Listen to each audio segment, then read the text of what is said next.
DIY. Build your own starship. Chapter 1. The day I decided to build a starship.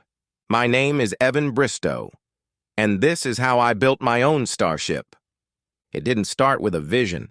It didn't start with destiny or prophecy or a mysterious stranger handing me a glowing artifact and whispering, "You alone can save the galaxy." It started with a lawnmower, a cheap, stubborn, nasty little lawnmower that absolutely refused to start. I pulled the cord.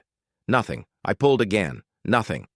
On the third pull, the cord snapped, whipped back, and slapped me across the knuckles like a ruler-wielding nun.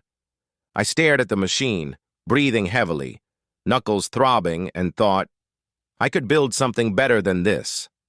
And then, because my brain has a habit of escalating things far beyond the boundaries of common sense, I added, why not a starship? The idea didn't feel ridiculous.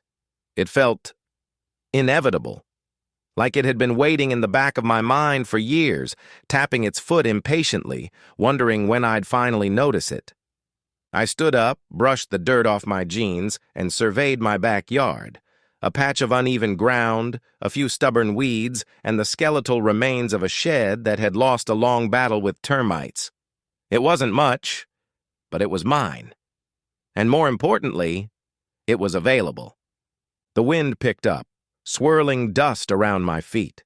A single leaf skittered across the ground like it was fleeing the scene before things got weird. The sky overhead was a perfect, cloudless blue, the kind of sky that dares you to do something reckless. "I'm doing this," I said aloud. No one was around to hear it, but saying it made it real. Saying it made it a promise. I imagined the future. A gleaming hull rising from the dirt, engines humming with barely contained power, a cockpit filled with blinking lights and questionable wiring choices. I imagined myself at the helm, soaring through the stars with the confidence of a man who had absolutely no idea what he was doing but was committed to doing it anyway. The lawnmower sat there, silent and smug. I kicked it. It fell over. I counted it as my first victory. That night, I sat at my kitchen table with a notebook, a pen, and a level of determination usually reserved for people who decide to run marathons without training. I wrote the words, Starship Project, Phase 1, Acquisition of Parts. Underneath, I scribbled a list of things I thought I might need. Most of them were guesses. Some were definitely illegal. A few were probably fictional. But the list looked impressive, and that was what mattered. I didn't sleep much. My mind buzzed with possibilities. Hyperdrives, warp coils, shield generators, cloaking devices. I didn't know where to get any of those things, but I knew one truth with absolute certainty. If you look hard enough, the universe will give you what you need. Or at least something close enough that you can make it work with duct tape. By morning, the decision was final. I wasn't just building a starship. I was committing to the idea that the impossible was only impossible until someone with poor impulse control tried it. And that someone was me. Of course, deciding to build a starship is one thing. Finding the parts, that was an entirely different adventure. Chapter 2. Scavenging the Galaxy, within a 30-mile radius. The first thing you learn when building a starship is that the galaxy is not some distant, unreachable expanse. It's right here, scattered across garage sales, swap meets, online auctions, and junkyards that smell faintly of oil, rust, and unspoken secrets. You just have to know how to look at the world sideways, like you're trying to see the hidden picture in one of those old 3D posters. Once I committed to the project, I grabbed my notebook, my truck keys, and a thermos of coffee strong enough to dissolve horseshoes, and set out on what I called my acquisition tour. Other people call it running errands, but they lack imagination. My first major find came from an online auction. The listing was titled Industrial Water Pump, Heavy Unknown Origin, Buyer Must Pick Up. The photos were grainy, but even through the pixelation I could see the unmistakable curvature of a containment ring and the faint shimmer of exotic particles leaking from the seams. When I arrived to pick it up, the seller, A man with the nervous energy of someone who had definitely not asked enough questions when he acquired it, helped me load it into the truck. As we strapped it down, he said, "Just so you know, it hums at night." I nodded solemnly. "Good. That means it's working." He didn't ask for clarification. Wise man. Junkyards are treasure troves if you have the right mindset. Most people walk past piles of twisted metal and see trash. I walk past and see potential, specifically the potential for faster-than-light travel. I found my warp coils half buried under a stack of refrigerators. They were covered in dust, spider webs, and the faint glow of dormant subspace energy. I brushed them off with my sleeve, and the coils vibrated gently like a cat waking from a nap. The junkyard owner wandered over, wiping his hands on a rag. "You sure you want those?" he asked. "Absolutely," I said. He nodded slowly, the way a man nods when he's decided not to get involved in whatever you're doing. "All right then, $50. I paid him, loaded the coils, and tried not to look too excited. Warp coils for $50. The universe was practically begging me to build this ship. The swap meet was a different kind of hunt. Chaotic, noisy, and full of vendors who sold everything from antique radios to questionable taxidermy. I wandered through the aisles until I found a booth draped in black cloth, lit only by a single flickering bulb. The vendor didn't speak at first. He simply stared at me with the intensity of a man who knows things. Eventually, he reached under the table and produced a small metallic device that seemed to bend the light around it. "You seek to be unseen," he said. "I seek a good deal," I replied. He nodded as if these were the same thing. The negotiation was brief. I handed him cash. He handed me the device. Neither of us acknowledged the faint whispering sound it made when I picked it up. Estate sales are unpredictable. You might find a vintage lamp, a stack of old magazines, or, if you're very lucky, a compact nuclear reactor mislabeled as miscellaneous tools. It was sitting in the garage, throbbing delicately, surrounded by fishing poles and dusty boxes. The tag said $5. I paid without haggling. As I carried it to my truck, the estate sale organizer called out, "Be careful with that, we never figured out what it does." "Oh, I have some ideas," I said. She didn't ask for details. By the end of the day, my truck was loaded with enough exotic technology to make a government agency very nervous. The hyperdrive hummed in the back seat. The warp coils rattled with every bump in the road.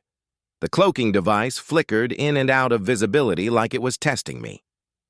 I drove home with the windows down, the wind in my hair, and the exhilarating realization that I was actually doing this. I was building a starship. Not someday, not theoretically, now. The universe wasn't out there. It was in my truck bed, wrapped in bungee cords and questionable decisions. And I couldn't wait to get started. But collecting parts was only the beginning. Before I could fly, I had to survive the build. And that meant solving a very basic problem: breathing. Chapter 3. Scuba gear, the unsung hero of space survival. If you've never stood inside the half-finished skeleton of a starship, wearing a welding mask and holding a blowtorch while contemplating the fragility of human lungs, let me tell you, it's humbling. The hull was only partially sealed at this point. A patchwork of scavenged alloys, repurposed appliances, and one suspiciously heavy panel I'm fairly certain came from a decommissioned submarine. Every time the wind blew, the whole structure groaned like it was reconsidering its life choices. I couldn't blame it. I was reconsidering mine. That was when I realized I had overlooked something important. Not the hyperdrive, not the warp coils, not even the cloaking device that occasionally flickered and made the air smell like burnt cinnamon. No, I had forgotten about breathing. Life support systems are notoriously complicated. They involve atmospheric processors, CO2 scrubbers, pressure regulators, and a deep understanding of chemistry I absolutely did not possess. I tried reading a manual once. It used the phrase catastrophic decompression 6 times in the first paragraph. I closed it immediately. So I did what any reasonable person would do. I went into my garage, stared at my old scuba gear, and thought, that'll work. And it did. I strapped on the tank, tightened the mask, and climbed into the cockpit. The ship wasn't pressurized yet. It was basically a metal box with aspirations. But the scuba gear made me feel invincible. The hiss of the regulator was oddly comforting, like the steady breathing of a loyal companion who didn't judge me for my questionable engineering decisions. I sat there for a while, imagining the future, drifting through the void, stars glittering outside the viewport, the AI complaining about my piloting, and me calmly inhaling through a device designed for underwater tourism. It felt right. The true test came later during what I optimistically called a controlled systems check, and what the AI later described as a reckless attempt to see how many alarms could go off at once. I was tightening a bolt near the aft stabilizer when the hull panel beside me popped loose with a sound like a soda can opening. Air rushed out in a violent whoosh, scattering my tools and sending my notebook spiraling into the void like a very unprepared satellite. The AI screamed, "Hull breach detected!" I screamed, "I noticed!"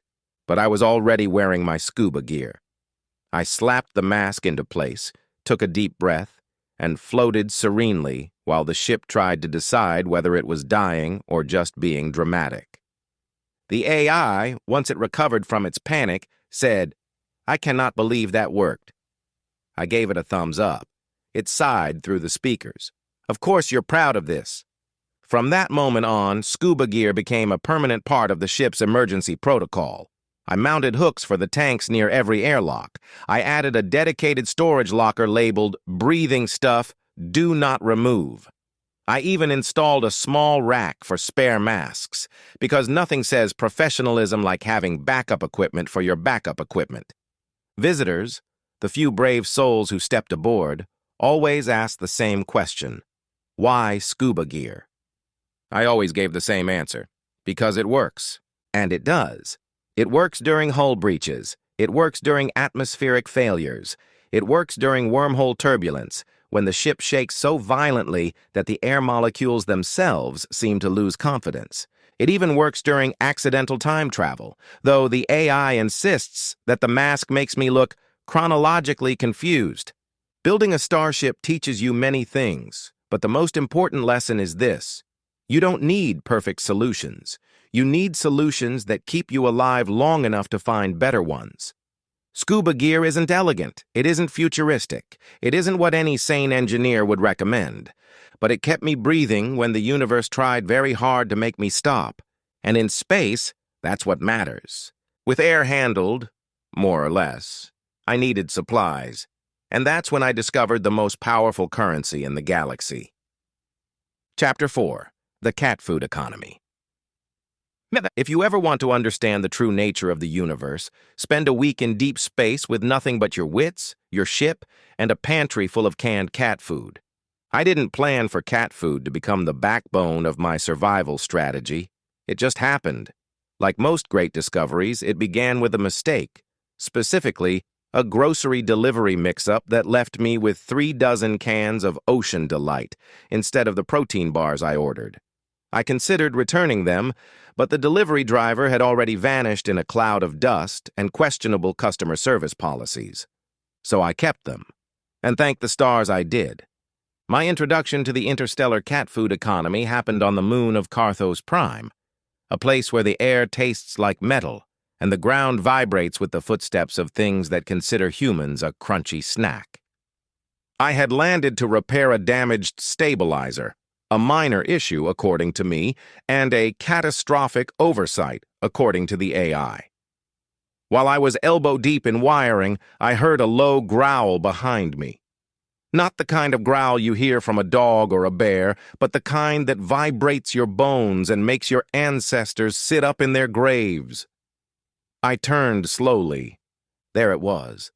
A 6-limbed war beast, towering over me, drooling acid that sizzled when it hit the ground. Its eyes glowed with the unmistakable expression of a creature deciding whether you're worth the effort of chewing. I froze. It sniffed. I considered my life choices. Then, in a moment of pure instinct, or pure stupidity, I reached into my pack, grabbed the nearest object, and tossed it toward the beast. A can of Ocean Delight.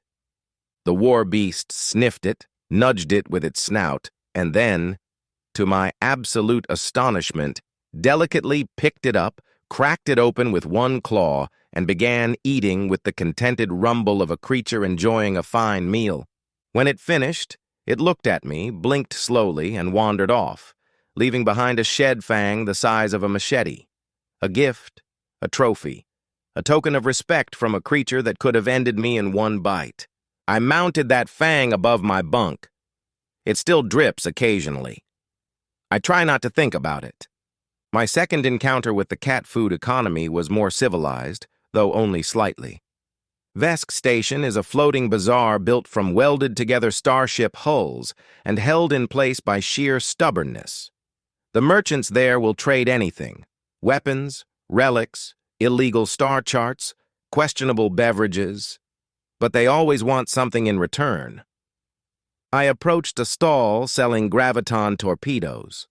The merchant, a leathery creature with too many elbows, eyed me suspiciously. "What's your offer?" it rasped. I opened my pack and placed a single can of savory salmon on the counter. The merchant froze. Its eyes widened. It whispered, Is that the good stuff?" I nodded solemnly. We made the trade. 1 can for a crate of torpedoes. I walked away feeling like I had just robbed the universe blind. Over time, I learned that cat food is more than a ration. It's a universal currency, a delicacy, a peace offering, a bribe, a diplomatic tool, a way to say, "I come in peace, and also I have snacks." It works on apex predators. It works on merchants. It works on sentient plants, though they prefer the chicken flavors. And yes, it works on humans too. Don't judge me. Space gets lonely. There was one night, deep in the void, far from any star with the ship drifting on emergency power, when I ran out of normal food. The AI suggested fasting. I suggested it mind its own business. I opened a can of Turkey Feast, took a tentative bite, and discovered something shocking. It wasn't terrible. Not good. Not something I'd serve at a dinner party, but edible, survivable. A reminder that sometimes the universe gives you exactly what you need, even if it comes in a can with a cartoon cat on the label. Now, whenever I embark on a journey, I stock the ship with at least 2 crates of assorted flavors. Not because I expect trouble, but because trouble expects me. And it's always easier to negotiate with a hungry apex predator when you have a can of Ocean Delight in your hand. Cat food saved my life. It armed my ship. It opened doors and mouths across the galaxy. And it taught me a valuable lesson. In space, the most powerful resource isn't fuel or weapons or even courage. It's whatever you have on hand when the universe decides to test you. For me, that was cat food, and once you start trading cat food for weapons, you eventually realize you need more weapons. Chapter 5. Weapons for the Modern Traveler. There comes a moment in every Starship builder's journey when you realize the universe is not a gentle place. It's not even a neutral place. It's a place full of things with too many teeth, too many tentacles, too many opinions about territorial boundaries, and far too much enthusiasm for laser-based communication.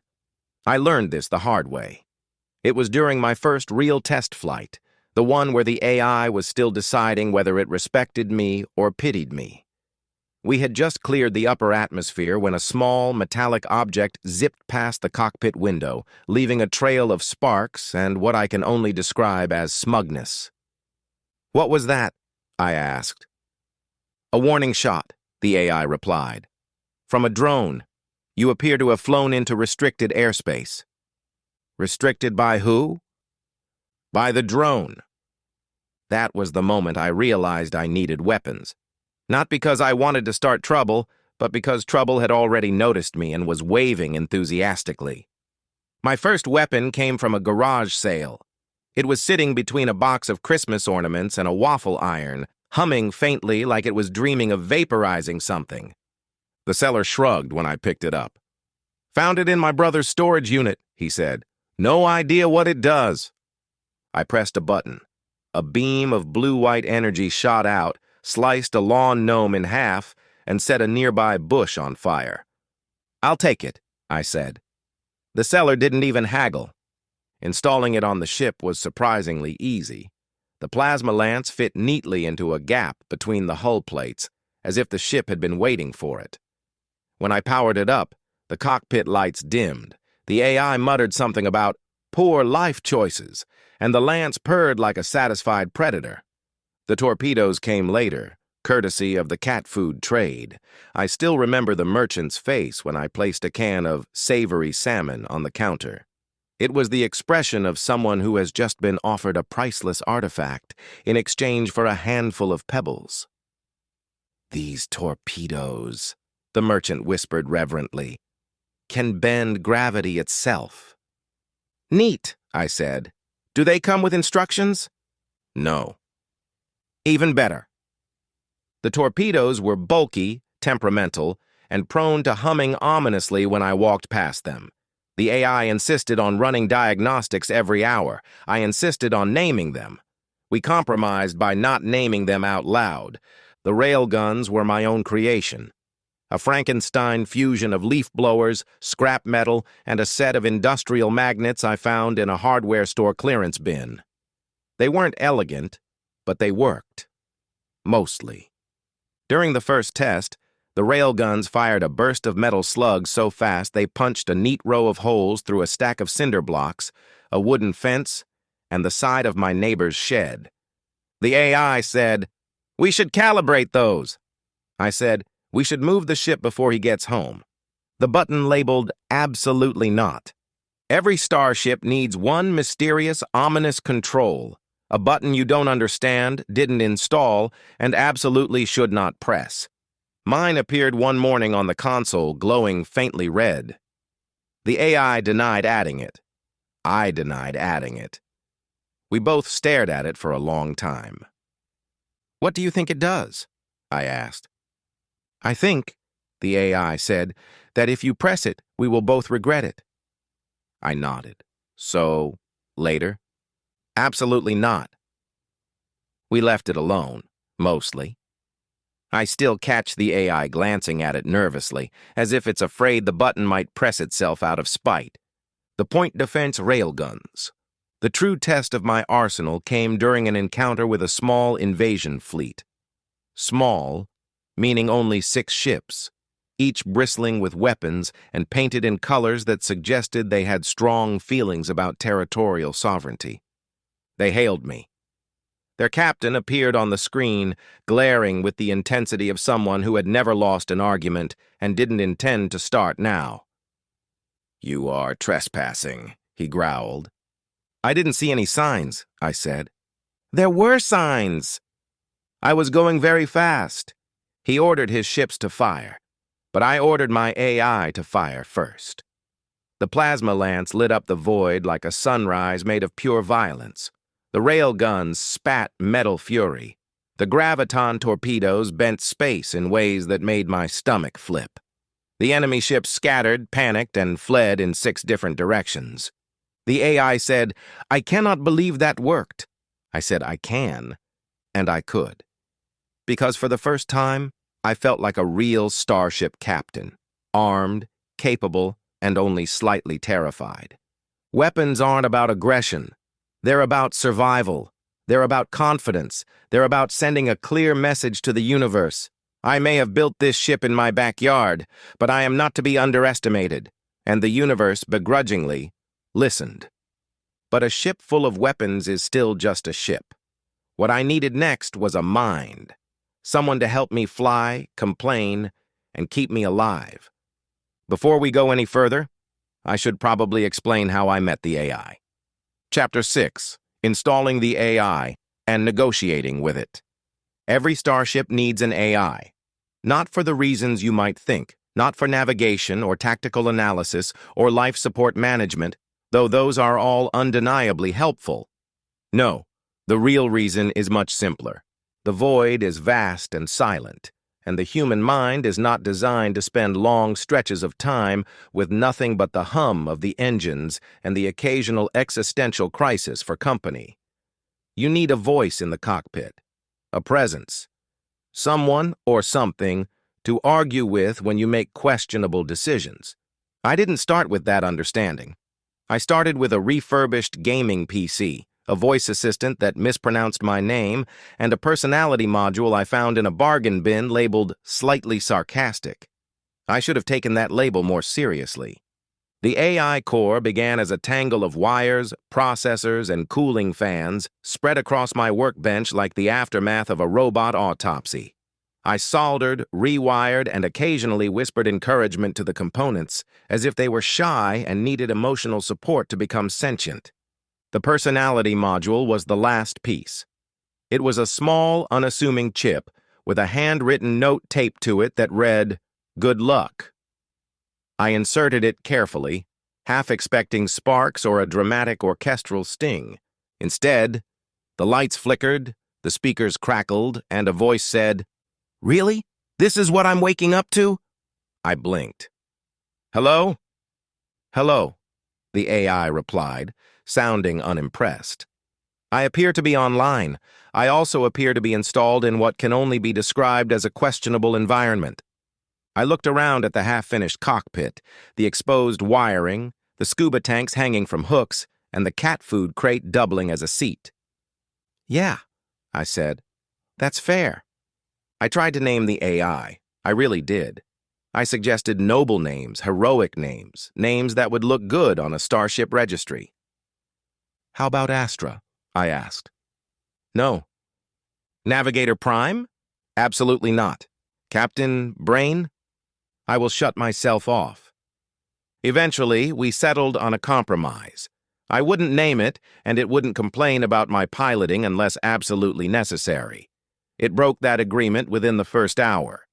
The AI's first real job was to help me test the navigation systems. I strapped myself into the pilot's seat, tightened my scuba mask, just in case, and powered up the engines. The ship vibrated like a nervous animal.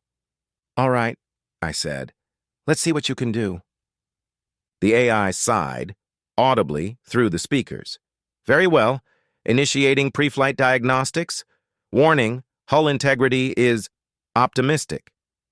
"That's fine," I said. "It is not fine." "Let's go anyway. You are a danger to yourself and others."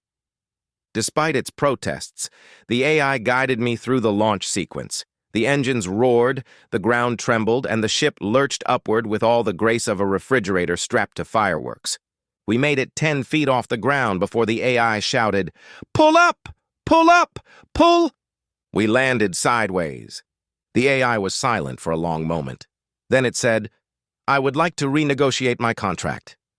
"You don't have a contract," I reminded it. "Exactly." Over time, we developed a rhythm. I handled the physical repairs, the scavenging, the jury rigging, and the occasional diplomatic crisis involving apex predators.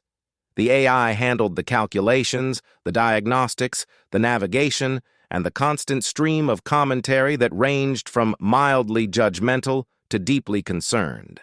It learned my habits, the way I tapped the console when I was nervous, the way I hummed when I was thinking, the way I muttered, "Please don't explode," before activating anything new. I learned its habits too, the way it paused before delivering bad news, the way it adjusted the cabin lights when I was tired, the way it pretended not to notice when I ate cat food out of desperation. We weren't just pilot and AI. We were partners, co-conspirators, two beings hurtling through the cosmos with nothing but each other, and a ship held together by hope and questionable engineering. The moment I knew it was alive. It happened during a long drift between systems. The stars stretched endlessly around us, cold and silent. I sat in the cockpit, staring out at the void, feeling the weight of it settle on my shoulders. The AI spoke softly, not its usual sarcastic tone, but something gentler. "You're not alone," it said. I didn't respond right away. I didn't need to. In that moment, I realized something profound. I hadn't built an AI. I had built a companion. And in the vast, indifferent universe, that meant everything. With the AI online and the systems humming, there was only one thing left to do: leave the ground behind. Chapter 7. Launch Day. There's a moment in every impossible project when the impossible becomes real. For me, that moment came at dawn. The sky was still dark, the stars fading reluctantly as the first hints of morning crept over the horizon. My backyard, once a patch of dirt and broken lawn equipment, now held something extraordinary, something alive, something humming with potential and questionable engineering: my Starship. It stood there like a monument to stubbornness, welded together from scavenged alloys, repurposed appliances, and the sheer force of my will. The hull gleamed faintly in the early light, reflecting shades of silver, bronze, and whatever color that panel was when I found it. The warp coils pulsed softly like a heartbeat. The cloaking device flickered once, as if stretching after a long sleep. The AI powered up the cockpit lights and said, "Good morning, Captain. Are you ready to risk everything you've ever known?" I took a deep breath through my scuba mask. Absolutely. I circled the ship slowly, running my hand along the hull. Every dent, every weld, every scorch mark told a story. The plasma lance mount still bore the faint outline of the lawn gnome it had vaporized during testing. The graviton torpedo bay hummed with barely contained enthusiasm. The railguns twitched slightly, as if eager to prove themselves again. I checked the emergency scuba racks, full. I checked the cat food crate, stocked. I checked the button labeled "Absolutely Not," still glowing ominously. Everything was ready. The ramp creaked under my boots as I climbed aboard. The interior smelled faintly of ozone, metal, and the lingering aroma of last night's rehydrated noodles. The cockpit was a chaotic symphony of blinking lights, mismatched panels, and wires that definitely weren't color-coded. I strapped myself into the pilot's seat, a repurposed recliner bolted to the floor, and tightened the straps until they dug into my shoulders. The AI dimmed the lights, then brightened them again, then dimmed them once more. "Sorry," it said. "I'm nervous." "Me too," I admitted. I placed my hand on the console. The ship vibrated gently beneath my palm like a creature waking up. "All right," I said softly. "Let's do this." The AI began the pre-launch sequence, its voice steady despite the tension. "Warp coils charged. Hyperdrive stable. Enough. Shields at 67%. Cloaking device is humming ominously. Life support nominal, assuming you continue relying on scuba gear. Insurance policy active." I nodded.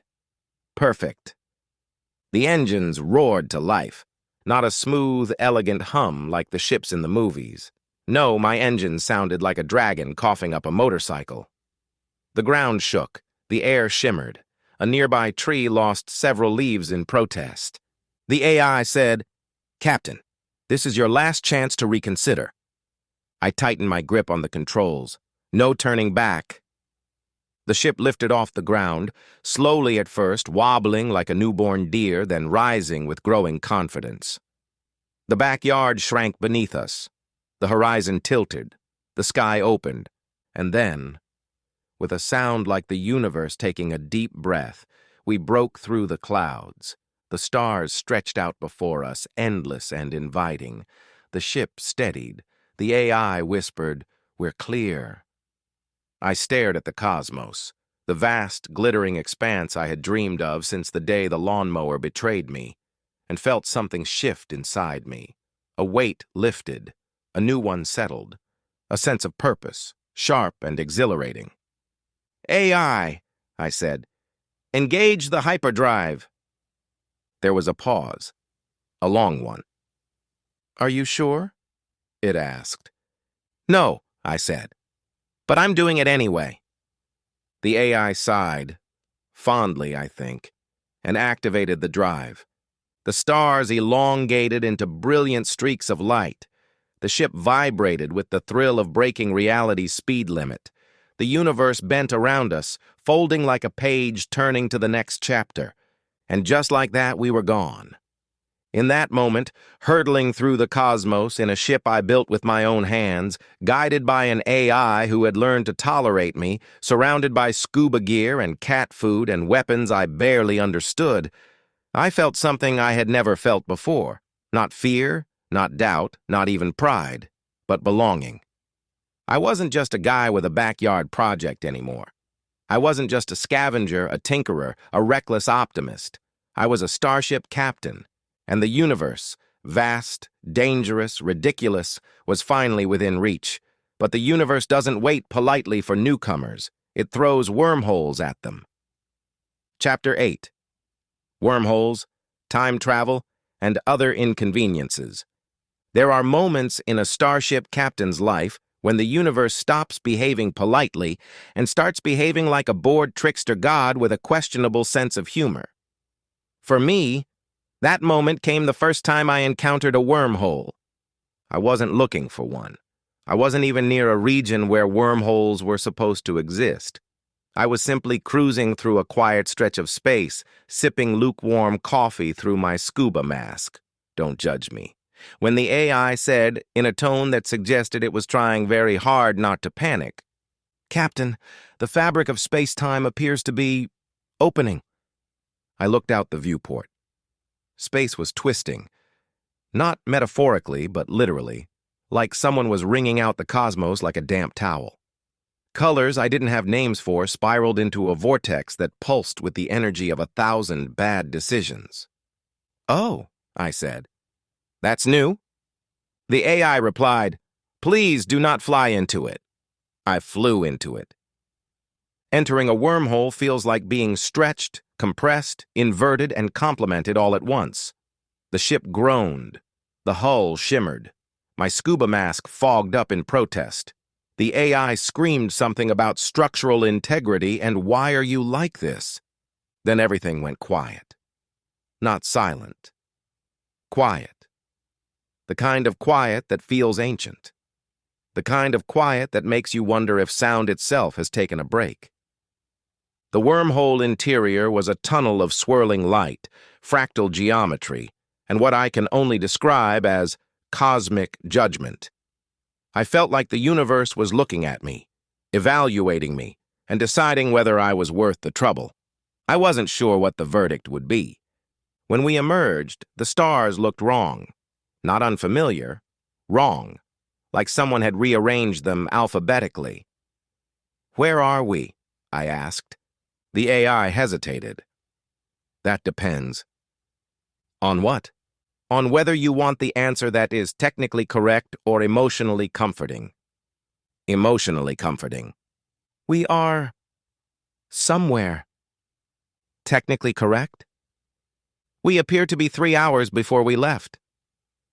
I stared at the console. The console stared back. The AI cleared its throat, metaphorically. "Captain," it said gently, "you have time traveled." I took a deep breath through my regulator. Okay, that's fine. That's manageable." "It is not manageable." "Let me have this." Time travel is not glamorous. It's not heroic. It's not even particularly convenient. It's mostly paperwork, cosmic paperwork, and the constant fear of running into yourself and accidentally creating a paradox that collapses your entire timeline like a poorly assembled card table. I spent the next 3 hours hiding behind a dumpster on a nearby moon, waiting for my past self to finish his errands and leave the area. The AI kept whispering updates like a nervous stage manager. "He's walking toward the ship. He's checking his pockets. He's muttering about lawnmowers again." Eventually, past me boarded the ship and took off, blissfully unaware that future me was crouched behind a dumpster eating cat food straight from the can. When he was gone, I emerged, brushed myself off, and said, "Well, that could have gone worse." The AI replied, "I am struggling to imagine how. You'd think I would avoid wormholes after that. You'd think I would chart a course around them, give them a wide berth, treat them with the respect they deserve. You would be wrong." The second wormhole found me during a routine flight through a nebula that smelled faintly of cinnamon and ozone. One moment I was admiring the glowing gas clouds. The next, the ship lurched sideways as space-time folded like a badly shuffled map. The AI shouted, "Not again!" I shouted, "I didn't do anything!" The wormhole shouted nothing, because wormholes don't care about your feelings. This time, we emerged in the future, not far, just a few minutes, but enough to see a message blinking on the console. It was from me. It said, "Don't press the button." I looked at the AI. The AI looked at me. We both looked at the button labeled, "Absolutely not." We did not press it. Wormholes teach you humility. Time travel teaches you caution. Both teach you that the universe is not a static place. It's a living, shifting, occasionally vindictive entity that delights in testing your resolve. But they also teach you something else. If you can survive being stretched across time, if you can avoid meeting yourself in a dark alley, if you can resist pressing the mysterious button that future you warned you about, then you can survive anything. And that's the real secret of wormholes. They don't just move you through space and time, they move you through fear, through uncertainty, through the parts of yourself you didn't know were still holding on. And if you come out the other side, breathing through a scuba mask, clutching a can of cat food, and arguing with an AI who has lost all faith in your judgment, then congratulations. You're a real Starship captain now. Chapter 9. Insurance for the Responsible Starship Owner. There comes a moment in every Starship captain's life when you look at your vessel, your pride, your joy, your questionable engineering masterpiece, and realize, I should probably insure this thing. It doesn't hit you at first. Not during construction, when you're welding hull plates together at 3 in the morning. Not during your first test flight, when the ship lurches sideways and the AI screams in 7 different languages. Not even during your first wormhole encounter, when you emerge 3 hours before you left and have to hide behind a dumpster to avoid meeting yourself. No, the moment arrives later, quietly, unexpectedly. When you're drifting through the void, sipping coffee through your scuba mask, and you think, if this ship explodes, I have absolutely no backup plan. That's when you start thinking about insurance. I didn't know how to explain my situation to an insurance agent, so I didn't. I simply called the number on my old home and auto policy and hoped for the best. "Thank you for calling," the agent said cheerfully. "How can I help you today?" "I'd like to bundle my home and vehicle insurance," I said. "Of course. What kind of home do you have?" "A Starship." There was a pause. A long one. I could hear her blinking. "I'm sorry, did you say—" "Yes," I said confidently. "It's my home, and my primary vehicle." Another pause. Papers shuffled. A keyboard clacked hesitantly. "Is this recreational use?" "No," I said, "commuting." "To where?" "Various star systems." The typing stopped. "Sir," she said slowly, "is this hypothetical?" "No," I said. "I'm calling from orbit." The AI leaned toward the microphone and added, "Please help him. He is a danger to himself." The agent sighed, the universal sound of someone deciding they're not paid enough for this, and said, "All right, let's see what we can do." They sent an inspector. I don't know what he expected. Maybe a fancy shuttle, maybe a sleek cruiser, maybe something that didn't look like it had been welded together by a man who used scuba gear as life support. He stepped aboard, looked around, and said, "Is that a microwave?" It's part of the shield generator, I said. He pointed at the crate of cat food. And that? Diplomatic currency. He pointed at the button labeled, Absolutely not. And that? We don't talk about that. He took notes. Many notes. At one point, he asked the AI if it felt safe. The AI said, Define safe. The inspector nodded like that was a perfectly normal answer. In the end, they approved it. Not because they understood the ship, not because they believed me, but because, technically speaking, the ship met the criteria. It had a roof. It had a bed. It had a kitchen, if you count the hot plate. It had a steering mechanism, sort of. It was my primary residence, and it moved. That was enough. They bundled it, home and vehicle. One policy, one premium. I now had coverage for meteor strikes, hull breaches, wormhole misalignment, temporal displacement, accidental sentience, and acts of cosmic interference, which the agent admitted they added just for me. The AI read the policy and said, This is the most irresponsible thing I've ever seen. I said, It's affordable. The AI said, That makes it worse. My first insurance claim happened 2 weeks later, when a graviton torpedo misfired and opened a small, inconvenient portal in the cargo bay. The portal swallowed 3 scuba tanks, a toolbox, and my left shoe. I called the insurance company. What happened? The agent asked. A minor incident, I said. The AI shouted from the background. He ripped a hole in reality. The agent sighed. Is this going to be a regular thing? Probably, I said. She processed the claim anyway. Insurance isn't about expecting disaster. It's about acknowledging that disaster expects you, especially when your home is a starship, your vehicle is a starship, your starship occasionally time travels, and your AI has a running list titled Reasons We Should Not Be Alive. Being insured means you can face the universe with confidence, or at least with the comforting knowledge that if your ship explodes, someone else will help pay for the replacement parts. And that, in the grand scheme of things, is what responsible starship ownership is all about. And somewhere beyond the paperwork, the stars waited, patient, endless, and ready for whatever came next. Epilogue. The quiet. Between the panic. There is a kind of silence in deep space that you don't notice at first, not the silence of absence or emptiness or isolation. This silence is alive, a vast, patient stillness that waits for you to understand it. I didn't understand it when I first launched. Back then, everything was noise, the roar of the engines, the AI's anxious commentary, the frantic beating of my own heart as the ship shuddered into the unknown. But now, drifting between systems with the hyperdrive cooling and the stars drifting lazily past the viewport, I finally hear it. The quiet. The ship hums softly beneath me, a familiar vibration that feels almost like breathing. The AI has dimmed the lights to a warm, amber glow, its way of telling me to rest. It's learned my rhythms, my moods, the way I stare out at the void when I'm thinking too hard. Captain, it says gently, you should sleep. I know, I reply, though I don't move.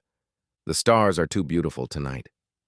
Too close, too full of promise. I think back to the beginning. The broken lawnmower, the scavenged parts. The first time I realized scuba gear could save my life. I think of the war beast on Carthos Prime, the merchant on Vesk Station, the wormhole that folded time like a cheap map. I think of the button labeled Absolutely Not, still glowing faintly on the console like a dare from the universe.